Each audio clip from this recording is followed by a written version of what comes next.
أعوذ بالله من الشيطان الرجيم بسم الله الرحمن الرحيم دیر قدرمن او درانا دی خونزی مؤسس عثماني صاحب او مدیر صاحب عثماني صاحب او دیر درانا استادان دیر درانا او باعزت تسمیقی جو مشران دیر درانا او قدرمن علماء کرام او د معرف مینوال ځوانان چې تشریف لري او زما زړه ته نږدې زده کوونکو او د زده کوونکو اولیاو ټولو ته سلامونه او احترام. السلام علیکم ورحمة الله وبرکاته. البته د پوهنې د امنیت نه ډېر راغلي درانه مېلمانه چې تشریف راوړی دی خورې ودان خدای دې هر کله راولي. مخکې مولوي صاحب خبرې وکړې، واقعا دا یو ډېر ستر کار دی دا د علم فایضه چې زموږ ځوانان ماشومان راځي او دلته زده کړې کوي او بالاخره بیا رالویږي او په خپل کورنۍ کې د دې علم نه استفاده کوي او بیا د نور د وطن لپاره استفاده کوي او همداراز بیا بالاخره په خیر سره لویږي او بیا نورو ته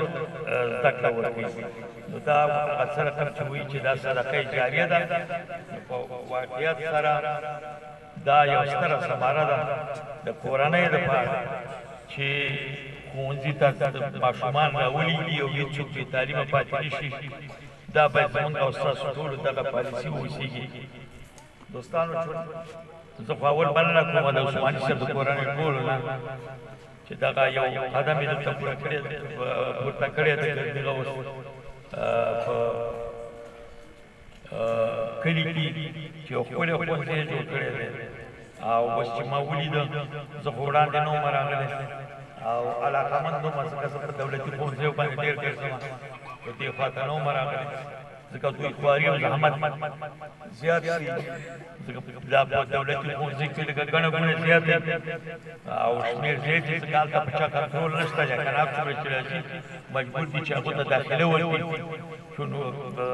دولتي دغه دی دا مکتب دی نو ټول پکې عامه زده کړه او دلته خصوصي یا شخصي مکتبونه چې دي خو هغه محدود د دوی اندازه معلومه ده او بیا هغه امکانات هغه یوه چیزه فیس شیه به دوی کې اخلي او په همغې باندې بیا دوی نو دغه ټول د مکتب چارې په همغې باندې بیا محکوم دي. هغه د استادانو معاشونه او نور د دوی دپاره د سهولتونو برابرېدو خبرې. نو دا یو ستر کار دی چې زمونږ د په مجموع کې د معارف په چوکاټ کې خصوصي ښوونځي لرو او د نورو دولتي ښوونځیو ته هم کومک رسېږي، ځکه هغه ګڼه ګوڼه په هغوی باندې کمېږي او د دې نه علاوه دوی په هغه خپلو امکاناتو باندې اکثره دغه ښوونځي په مخ وړي او د تدریس چارې په مخ وړي. خو بیا په دولتي ښوونځیو کې خامخا دولتي ښوونځي بیخي زیات دي او مشکلات هم ډېر لري. زه خپله ورسره سروکار ډېر لرم، ډېر ګرځم په دې دولتي ښوونځیو باندې. نو هلته اکثره یا د ناستې سترنجي کمبود وي یا نورې تختې د لیکلو کمبود وي یا نور کتابچه قلم کمبود وي، نو هغوی به مجبور دي چې هغه ورته برابر شي او یا به په همغه نیمګړتیا خامخا پکې موجودې په مجموع کې په دولتي ښوونځیو کې. خو هڅې کوي د معارف په چوکاټ کې هغه دولتي امکانات چې څومره وي هغه خو راځي، هغه د معارف لپاره خپله بودیجه لري. خو بیا خصوصي ښوونځي همدغه کې لږ په همدغې خاطر لږ برجسته وي چې لږ تنظیم او نظم یې په همدغې خاطر باندې جوړ وي. بیا هم ټول ښوونځي دي، ټول موږ ته شاګردان دي، که هغه دولتي دي او که هغه خصوصي دي. خو مهمه دا ده چې ښه زده کړه ورته ورکړل شي او ماشومان هم ښه زده کړه ترلاسه کړي. مهمه خبره پکې دا ده. نو بچیانو تاسو به زما خبر ته متوجه شئ ټول به همدغه شان چې لکه دا څنګه چې اوس دا مخته داسې ډېر ښکلي ناستې یاستئ او خبرو ته غوږ دی د مشرانو همدغه شان چې به خپله درسونه په دوامدار شکل باندې به خپل درسونه وایي تکلیف به وباسئ زحمت به وباسئ د خپل هغه ادب او اخلاق چې د مشرانو سره سره کېږي یا نور هغه مسایل چې زموږ او ستاسو ضرورت دی په خپلو کورنیو کې د پلار مور سره او د نورې کورنیو سره څه رقم برخورد وشي څه رقم سره همکاري وشي دا ټول به په خیال کې ساتئ او د دې په خوا کې چې خصوصي دغه اوس تاسو عصري زده کړه کوئ د دې په خوا کې به دیني زده کړه کوئ دا ستاسو ټولو الحمدلله د افغانانو پښتنو ټولو دا اصول دي چې ماشوم نوی راغلي نو اولې جومات ته لېږي سپاره سبق کوي بعد د هغې نه وروسته بیا د مکتب داخلي ته نو نامحتاج ماشومان زه په دې یقین لرم چې تاسو ټول دې خبرې ته پاملرنه کوئ خو بیا هم د ټولو توجه غواړو چې نو والدین صاحبان هم ته ناست دي اکثره پلرونه ورونه نو هغو به هم انشاءالله دې خبرې ته متوجه کېږي چې څنګه د خپل بچیان سالم وروزل شي او ښه زده کړه ورته ترلاسه شي نو زه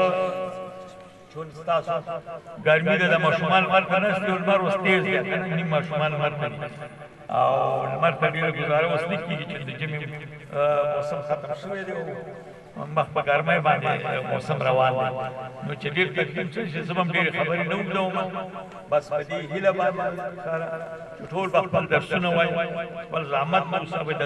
درنو استادانو نه او د دې مکتب د ادارې نه مې هم دغه هیله ده چې ښه کار یې دلته کوونکو سره وکړي هم باید دا شاګردانو صنفونه زیات شي ډېر به راشي مراجعین به ډېر ولري او هم د دې په وخت کې هغه مسؤلیت هغه اسلامي او انساني مسؤلیت هغه به یې مدا کړی وي افغاني مسؤلیت چې شاګردانو او خپلو زده کوونکو او خپلو بچیانو ته چې د دوی معنوي بچیان دي لکه د خپلو بچیانو غوندې همدغه شان چې دا ټول معنوي بچیان دي خپل اداره د دې مکتب او هم استادان انشاءالله هغه خپله خواري نصب کوي نو بس خدای مو ټول ښه ساته زما خدای شته دی چې یو بل ځای کې یو څه کیسه وه خبره وه او ډېر ضرور ده د کلي سپین ږیري ته سم دعوت وه چې باید هغې ځای ته تللی وې نو ما ته چې سر خبره وکړه نو ما ورته وویل چې ولا زما خو داسې دی که نه چې مکتب خبرې بیا بله پې نه کېږي نو بس تاسو لاړ شئ موږ جرګې ته لاړ شئ خبرې مخکې یوسئ زه به دې زده کوونکو بچیانو سره لږ مخامخ شم چې خدای شته دی چې ما ته همدغه مزه راکړي د همدې نه عزت اخلم زموږ کوم عمر بس اوس یو اندازې ته رسېدلی دی که نه مریضان ګډوډي کله یو مریض دی او کله بل مریض دی نو زما د خوند ځای او د مزې ځای او چې زما پې تسکین کېږي او ډاډ ترلاسه کېږي هغه هم دغه زده کوونکو او د استادانو سره کېناستل او پاڅېدل چې د دغې باندې خوشحالېږم او زړه ته مې پوره تسلي ورځي دا نو زمونږ ټول زما دلته چې شیخ مې دې لاره چې راځم که مکتب یې زه دغه ته وایم ته ودرېږم مړه دې مکتب ته راښکاره شو په همدې خاطر چې په همغې باندې خوشحالېږم نو خدای تعالی ټول همدغه مینه د دې بچیانو سره او د ښوونځیو سره او د استادانو سره پیدا کړي چې راځي وخت پوښتنه مو وکړي زموږ دا دغه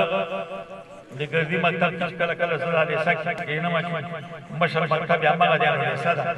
او یا دې نورو له ورځم نو تاسو وینئ که نه ګوره دا بعضې مکتبونه په ډېر بد حال باندې دي که نه تعمیرونه لرې ډېر زیات مشکلات لري لکه هغه د منکر مکتب وګوره هغه دوه سړکونو منځ کې دی دلته مثلا دا پاس عبداللطیف ګردیوال ښوونځی هغه هم همدغه دغه دی دا تر اوسه پورې اگر چې تعمیرونه ورته منظور شوي دي هغې پاس ته منظور شوی دی دې مکتب ته منظور شوی دی خو دا بدلونونو کې او په دې وختونو کې دلته لږ څه مشکل پیدا شو او د دې نه علاوه د نړیواله مصغر حکومت نه دي که نه موږ وایو چې خدای ټول دا سیستمونه دي د حکومت او د دولت د کار سره برابر کړي او دې موضوعاتو ته یې پام چې انشاءالله پام یې دی ورته او هم د دې په خوا کې دا دغه چې دي د نړیوالې ادارې چې چې هغه واقعا هم د هغوی یعنې زموږ د حق دی په نړیوالو ادارو باندې د ملل متحد ادارې چې دي چې هغې اسلامي او غیر اسلامي ټول ملکونه شته خو هغه د بشردوستانۍ په خاطر باندې چې بشر سره مرسته وکړي دغې د افغانستان په دغه حالت کې د هغوی مرسته ډېره زیاته پکار ده چې هم د ښوونځیو سره هم په نورو برخو کې چې خلک ضرورتونه ورته وي ډېرې باید هغه رسېدګي ورته وکړی شي نو زه امیدوار یم چې دغه ټولو برخو ته ټول متوجه اوسېږي او خصوصا دغه زه چې دلته مخکې زه یو وخت کې د معارف مشهور مدنګرات نو هغې وخت نوي خلک د مهاجرتي نه راګرځېدلي وو ډېره بیا د مکتب او دغه سره ډېر کم وو بیا ورو ورو خلک ځکه چې په مهاجرت کې خو یو عالم ستونزې وې ګڼې ټول خو دغه رسېدګي نه شو کولی تر اوسه دغه مسله روانه ده زمونږ دغه تورخم بندر دی خو دا اوس لږ بند دی کړي زمونږ ټول ماشومان بتله هلته تلل ځوانانو ماشومان هلته به یې ګنډې کولې د مکتب سره هېڅ کار نه ساته دا اوس چې زه هغه لیسې ته کله لاړ شم نو مننه کوم ښوونې د امریت د مسؤلین ناست دي دوی خپل یاد ډېر زیات چې کورې ودان خو هغه شاګردان چې سره کمپیوټر ډېره کمه زري نه ورکوي که نه وایي یو خو مجبوریتونه دي درست نه ده خو دې په خوا کې زده کړه خو ضرور ده که نه زده کړه باید وشي دې نه وروسته خپله بې زده کړې هېڅوک باید پاتې نه شي که دا مشران زموږ بې زده کړي دي هغوی یو عالم تجربې لري یا به خو باید نورو برخو ته پاملرنه وشي وبښئ خبره نه همداسې اوږدېږي او دا ماشومان په کې ګرمي کېږي نو نه غواړم چې دې نه اضافه خبرې وکړم بس یو ځل بیا مننه کوم د توفیق مومنداري ښوونځي د مسؤلینو نه د ټولو قدرمنو استادانو علما کرامو چې دلته د شاګردانو ته سره زحمت وباسي او دغه یو قدر یې پورته کړی چې دلته یو ښوونځی جوړ کړی دی په دې هیله چې معارف الله وزلي دي او زموږ هېڅ ماشوم بې تعلیمه پاتې نه شي. السلام علیکم.